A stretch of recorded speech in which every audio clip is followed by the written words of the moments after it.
Page থেকে বা profile থেকে সবাই ফলোয়িং করে রাখে। অনেকে চায় যে ফলোয়িংটা হাইড করে রাখতে, মানে প্রাইভেট করা থাকে তো ওটা হাইড করে রাখতে, যে আমি কাদেরকে ফলো করে রেখেছি আমার পেজ থেকে সেটা আমি কাউকে দেখাবো না, এটা প্রাইভেট করে রাখতে চাই।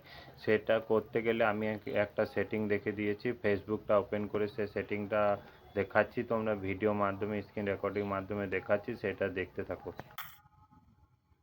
প্রথমে ফেসবুক খুলবে, ফেসবুকে খোলার পর স্ক্রল ডাউন করে সেটিং অ্যান্ড প্রাইভেসি পর সেটিংয়ে যাবে।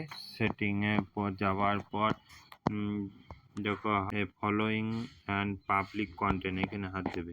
এখানে হাত দেওয়ার পরে 3 নম্বরে হাত দেবে who can see people page and list your follow, এটা এখানে হাত দেবে। এখানে হাত দেওয়ার পর দেখো আমার পাবলিক করা আছে, তুমি চাইলে পেজ থেকে থাকলে পাবলিক করা থাকবে আর অনলি মে থাকবে, আর প্রোফাইল করা থাকলে এরকম ফ্রেন্ড সার্কেল এরকম থাকবে, তুমি এটা অনলি মি করে দেবে। অনলি মি করে দিলে মানে তোমার কি হবে, তুমি শুধু একমাত্র দেখতে পাবে যে তুমি কাদিকে ফলো করে রেখেছো, আদার্স কেউ তোমার প্রোফাইলটা খুললে দেখতে পাবে না যে কাদিকে ফলো